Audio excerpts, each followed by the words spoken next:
Alhamdulillah Rabbil Alamin. Telah sama-sama kita selesai membaca Al-Quranul Karim, surah Al-Mulk. Semoga apa yang tadi kita telah baca menjadi amalan baik buat diri kita. Dan apa yang tadi kita niatkan bersama-sama, semoga Allah kabulkan semuanya. Amin, amin ya Rabbal Alamin. Ayyuhal hadirun rahimakumullah, saudara-saudaraku. Insyaallah pada kesempatan hari ini kita akan membahas satu tema, yaitu yang sedang terjadi, yang baru beberapa hari lalu terjadi. Itu mengenai hukum pelaku pembunuh diri dalam Islam. Bismillahirrahmanirrahim. Allahumma shalli wa sallim ala sayyidina Muhammadin al-Fatih lima ughliq wal khatim lima sabaq nasirul haqqi bil haqq wal hadi ila siratikal mustaqim wa ala alihi wa sahbihi haqqa qadrihi wa miqdarihi al-azim. Allahumma shalli wa sallim ala sayyidina Muhammad wa ala sayyidina Muhammad rabbi shrah li sadri wa yassir li amri wahlul 'uqdatam min lisani yafqahu qawli wasaddid lisani wahdi qalbi bijahin nabi sayyidina Muhammadin sallallahu alaihi wa alihi wasallam amma ba'd. Alhamdulillah rabbil alamin. Baru beberapa hari lalu kita melihat berita bahwasanya ada orang yang meledakkan dirinya di depan keramaian orang, ya, di tempat ibadah orang saudara kita juga sebangsa. Nah, yang disayangkan juga bahwasanya menurut laporan petugas bahwasanya yang terindikasi menjadi tersangka tersebut adalah orang Islam. Dia mengaku sebagai orang Islam. Sangat disayangkan bahwasanya dia mengaku seorang Muslim, tapi implementasinya ketika dia menjalankan agamanya jauh dari nilai-nilai Islam. Bahwasanya kita ketahui bersama, berbicara tentang nyawa manusia itu adalah hak prerogatif Allah Subhanahu. Hanya Allah yang berkuasa atas diri manusia. Ya. Jadi seseorang nggak bisa berkuasa tuh mematikan seorang dirinya maupun orang lain, nggak boleh, nggak bisa, nggak berkuasa. Ya. Dikatakan dalam Al-Quran bahwasanya kan ketika ada yang menanya pada Nabi Muhammad, kata Allah, "Qul," katakanlah wahai Muhammad, "Qulir ruhu min amri rabbi." Bahwasanya urusan ruh itu urusan aku, artinya itu hak prerogatif aku. Tidak ada yang berkuasa atas ruh. Seorang yang masih hidup dia bisa bisa melaksanakan apapun yang dia inginkan. Tapi untuk mematikan dirinya itu bukan haknya dia. Untuk mematikan dirinya itu bukan haknya dia, itu hak Tuhan, hak Allah Subhanahu wa taala. Dikatakan di dalam kitab Mausu'atul Fiqhiyah, Al-Mausu'ah Al-Fiqhiyah, dikatakan di sana, "Inna man qatala nafsahu kana itsmuhu aktsara mimman qatala ghairuhu." Sesungguhnya siapa orang yang membunuh dirinya, kana itsmuhu aktsara mimman qatala ghairuhu. Bahwasanya kalau orang yang membunuh dirinya itu lebih berdosa besar mimman qatala ghairuhu, ketimbang dia membunuh selain. Bahwasanya di dalam agama kita itu tegas, ya. Tidak ada yang mencontohkan ulama-ulama kita, kemudian juga baik pedoman dalam dalam ajaran kita Al-Quran maupun hadis yang menyuruh, memerintahkan atau menyarankan untuk menghancurkan dirinya, apalagi sampai menghancurkan orang lain. Dikatakan kan tadi disebutkan sesungguhnya orang yang membunuh dirinya itu dia itu lebih besar dosanya daripada membunuh yang lainnya. Kemudian juga di dalam hadis Nabi SAW yang diriwayatkan oleh Muslim, cukup panjang hadisnya di sini. Man qatala nafsahu bihadidatin fahadidatuhu fi yadihi yatawajjahu biha fi batnihi fin nari jahannam khalidan mukhallada fiha abada wa man shariba samman faqatala nafsahu fahuwa yatahassahu fi nari jahannam khalidan mukhallada fiha abadan wa man taradda min jabalin faqatala nafsahu fahuwa yataradda fi nari jahannam khalidan mukhalladan fiha abada. Dikatakan di sini, man qatala nafsahu, barang siapa orang yang membunuh dirinya bihadidatin fahadidatu biyadihi, dengan senjata tajam. Fahadidatu biyadihi, yang senjata tajamnya itu yang ada di tangannya. Yatawajjahu biha fi batnihi fi nar jahannam khalidan mukhalladan fiha abada. Nanti di hari kiamat, kalau ada orang yang seperti ini, contoh pertama, membunuh dirinya, menghancurkan dirinya dengan senjata tajam, apapun itu, nanti di hari kiamat, senjata tajam pun itu yang dia gunakan untuk membunuh dirinya, akan diarahkan terus ke perutnya. Di neraka selama-lamanya. Fi nari jahannam khalidan mukhallada. Ya. Selama-lamanya berada di neraka. Wa man syariba samman faqatala nafsahu fahuwa yatahassahu fi nari jahannam khalidan mukhallada fiha abada. Dan yang kedua nih, wa man syariba samman, dan siapa orang yang meminum racun, faqatala nafsahu, yang membuat dirinya itu menjadi meninggal dengan meminum racun tersebut, fahuwa yatahassahu fi nari jahannam.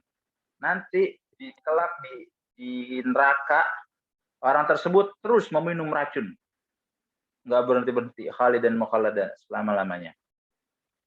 Waman, nah yang ketiga nih contohnya, waman taradda min jabalin faqatala nafsahu fahuwa yataradda fi nari jahannam khalidan mukhallada. Dan barang siapa orang yang membunuh dirinya sendiri, menghabisi dirinya sendiri dengan cara apa?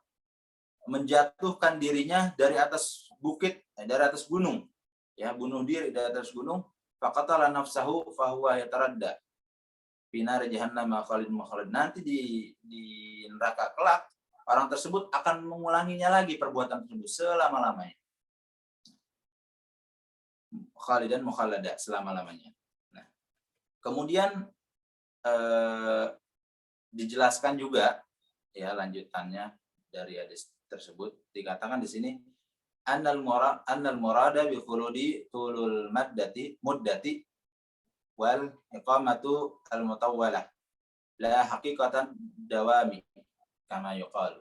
Bahwasanya yang dimaksud khalid dan mukhallada di sini, kan dikatakan dari tadi orang yang membunuh diri dengan senjata tajam, khalid dan mukhallada, di neraka kelak.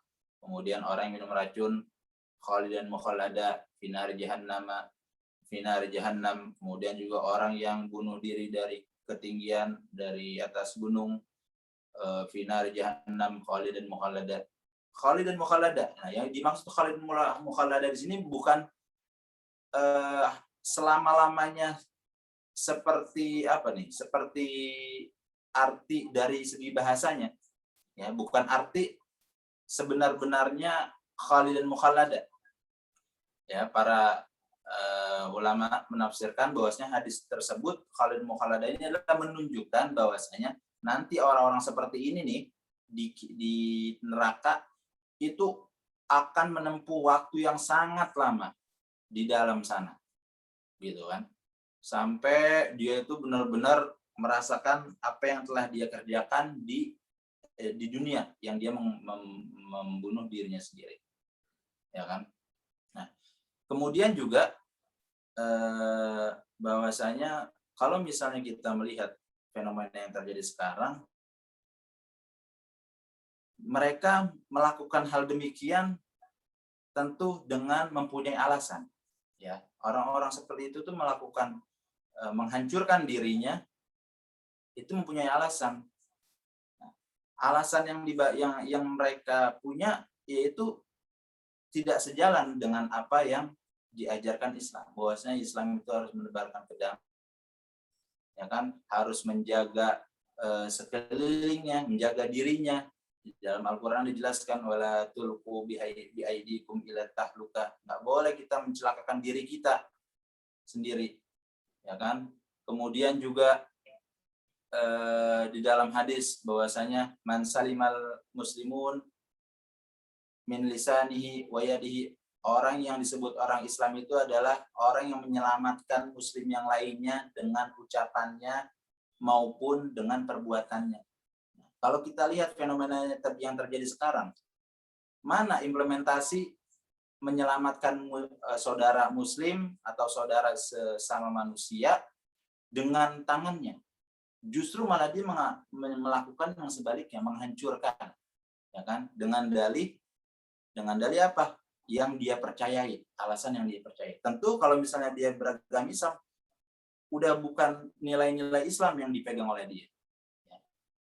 Mereka udah diliputi kebencian, ya kan? Pikirannya itu udah di brainwash, ya bahasanya itu udah di brainwash, udah dicuci. Jadi pemahaman yang dia miliki adalah selain dari dia, pokoknya kelompok yang selain dari diri dia atau yang enggak pemahaman dari pikiran dia, itu dianggap musuh. Kalau musuh wajib dibunuh. Nah, ini kan tentu pemahaman yang sangat keliru. Dan itu bukan mencerminkan seorang muslim, bahwasanya yang tadi dikatakan dalam hadis, man al muslimu man salimal muslimuna min lisanihi wa yadihi. Kalau dia mengaku sebagai seorang muslim, kalau dia mengaku pribadinya adalah seorang yang muslim, ya, tentu dia mengerti akan hadis ini dan mempraktekkan, melaksanakan dalam kehidupan kesehariannya, menjaga ucapannya agar tidak ada orang yang tersakiti dari ucapan. Kemudian menjaga perbuatannya, jangan sampai orang-orang itu tersakiti oleh perbuatan. Itu Islam sebegitu perhatiannya, segitu sayangnya kepada orang yang menjalankan agamanya. Segitu perhatiannya. Kemudian juga kalau kita kembali kepada topik di sini, hukuman bagi orang-orang tersebut yang mengaku dirinya itu berjihad, padahal udah keluar daripada nilai-nilai jihad itu sendiri, itu nanti kelak di neraka mereka akan apa? Mereka akan mendapat balasan yang tadi. Kalau emang dia menghancurkan dirinya itu dengan senjata tajam, nanti di neraka dia akan terus-menerus menusuk dirinya, membunuh dirinya. Enggak berhenti-berhenti. Kalau dia minum racun untuk menghancurkan dirinya, terus-menerus dia akan meminum racun di neraka. Enggak akan berhenti-berhenti. Begitupun bagi orang yang terus-menerus terus-menerus menjatuhkan dirinya dari ketinggian, dari gunung, terus-menerus nanti di neraka kelak dia akan melakukan hal demikian tanpa henti. Oleh karenanya, mari kita lebih mendalami lagi beragama, ya. Kita harus berhati-hati oleh orang-orang yang mengatasnamakan Islam, ya, menyerukan kepada berbuat dengan dalih berjihad. Jihad itu kan maknanya berjuang, ya. Secara bahasa itu jihad itu artinya berjuang. Berjuang untuk menjalankan agama. Sedangkan ketika kita membela agama itu banyak medianya banyak, enggak hanya melulu tentang hal-hal yang seperti itu, ya. Kalau kita berbicara dulu zaman Nabi ada peperangan, orang yang mengikut kepada Nabi, ikut berperang, ketika dia meninggal, dia syahid, ya kan? Mereka itu disebutnya mujahid, orang yang sedang berjuang. Masa itu kita udah lewat, udah nggak ada perang saat ini, gitu loh. Jadi jangan sampai kita pola pikir kita tuh dipersempit, bahwasanya makna jihad di sini adalah hanya melulu tentang peperangan. Namanya peperangan tuh harus kontak fisik. No, tidak seperti itu. Banyak media kita berjuang, orang yang menuntut ilmu dari dia baru berangkat menuntut ilmu sampai nanti dia pulang. Ya, kalau terjadi apa-apa dirinya di dalam perjalanan, ya contoh di dalam perjalanan dia meninggal gitu. Sebabnya bisa tertabrak atau apapun. Selama dia masih berniat untuk menuntut ilmu, itu dihitung sebagai jihad.